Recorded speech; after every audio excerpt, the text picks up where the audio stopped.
بابا آج جمعۃ المبارک ہے، ویکینڈ ہے، ہمیں کہیں باہر جانا ہے، گھر میں قید ہو کر تنگ آ گئی ہوں میں۔ بیٹا مجھے ظلم کا احساس ہے مگر آج تو بالکل بھی نہیں۔ کیوں بابا؟ پلیز چلے نا، دل تنگ پڑ گیا میرا۔ بیٹا آج آپ کے انکل کرمانی نے آنا ہے، اور دوسری بات یہ ہے کہ ہم کشمیری آج یوم سیاح منا رہے ہیں۔ آج پھر ہڑتال ہوگی؟ پھر تو کوئی مارکیٹ بھی نہیں کھلی ہوگی۔ ہاں بیٹا، دل جلے کشمیری مظاہرے بھی کریں گے اور ہو سکتا ہے ان کے اوپر پرتشدد کارروائیاں بھی ہوں۔ بابا کشمیری عوام پر تشدد تو ایک عام سی بات ہے، اور ہمارا تو ہر دن ہی یوم سیاہ ہوتا ہے۔ بابا یہ دنیا ہم سے بے خبر کیوں ہے؟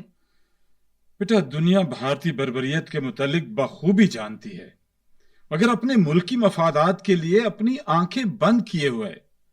لیکن ہمیں دنیا کو یہ بتانا ہوگا کہ بابا ہمیں یہ بتانا ہوگا کہ کشمیری عوام بلیک ڈے کیوں مناتے ہیں۔ لو السلام علیکم۔ کرمانی صاحب کا نام لینے لگا تھا، وہ آئی گئے۔ وعلیکم السلام۔ کرمانی صاحب بہت دیر کر دی آپ نے آتے آتے۔ جی ہمیشہ دیر کر دیتا ہوں ہر کام کے ہونے میں۔ آپ بتائیے آج یوم سیاہ پر جو تقریر کرنی ہے اس کا سیاق و سباق کیا ہوگا؟ ہم تو کچھ لکھ ہی لیں گے، آپ بتائیے آپ نے کیا لکھا؟ بھائی ہم تو ایسے شروع کریں گے، آغاز اس شعر سے ہوگا۔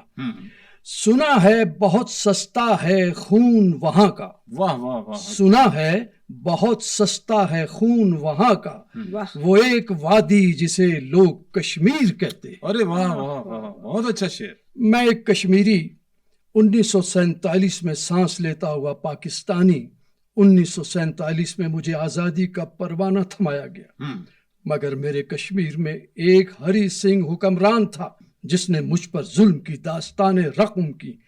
کشمیر میں روز خون کی ہولی کھیلی جاتی ہے، لیکن میں مرا نہیں، جبر کا مقابلہ کیا، ظلم کے خلاف بولتا رہا، تشدد بھی سہا۔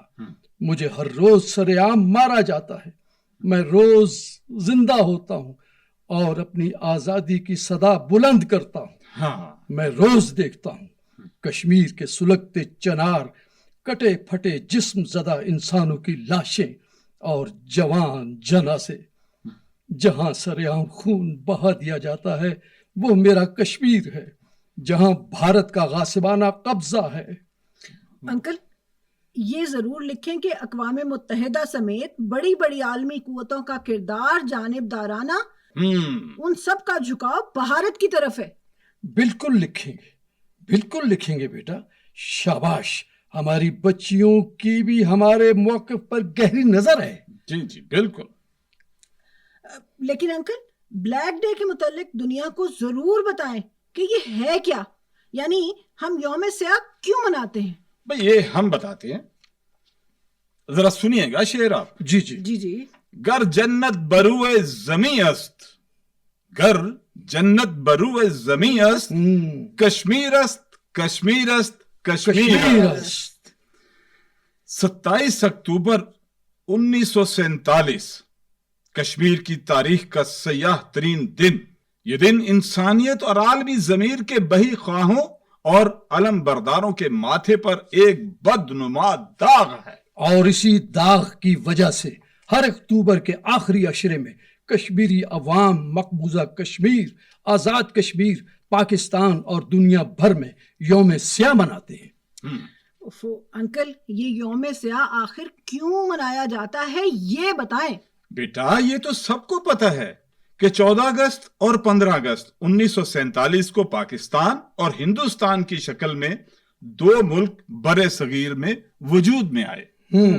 بھئی ہم یہاں یہ ضرور بتائیں گے کہ کشمیر کے بارے میں اقوام متحدہ نے ہمیشہ دوہری پالیسی اور دوہرا معیار اختیار کیے رکھا اور کشمیریوں کو دھوکہ دیا۔ جی تو بابا اور انکل کرمانی آزادی کا فارمولہ کیا تھا؟ بیٹا دیکھو، تقسیم کے فارمولے کے مطابق تمام ریاستوں کو اختیار دیا گیا کہ وہ اپنی مرضی سے پاکستان یا بھارت سے الحاق کر لیں۔ کشمیر کے لوگ باشعور تھے اور آزادی پسند تھے.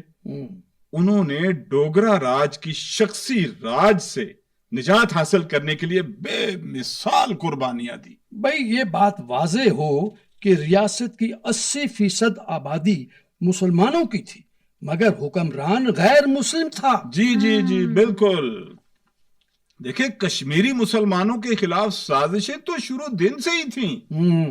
وہ لارڈ ماؤنٹ بیٹن، نہرو اور مہاراجا جو اس وقت حکمران تھا، ان سب نے شیخ عبداللہ کو اپنے جال میں پھنسا لیا اور 27 اکتوبر 1947 کو رات کے اندھیرے میں مقبوضہ کشمیر میں بھارتی فوجیں اتار دیں. تو کشمیریوں نے آزادی کی جنگ کا آغاز کر دیا.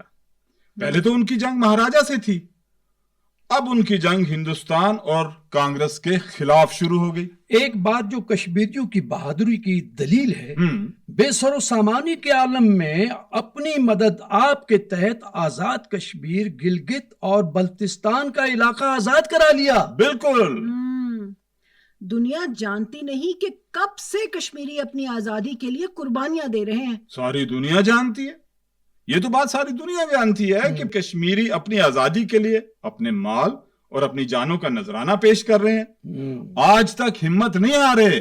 حال ہی میں برہان الدین وانی کو بھارتی بربریت نے شہید کر دیا. جی. ان کی شہادت نے پورے بھارت کو ہلا کر رکھ دیا ہے. جناب بھارت کا جنگی جنون پاگل پن کی حد تک بڑھ چکا ہے. بے شک.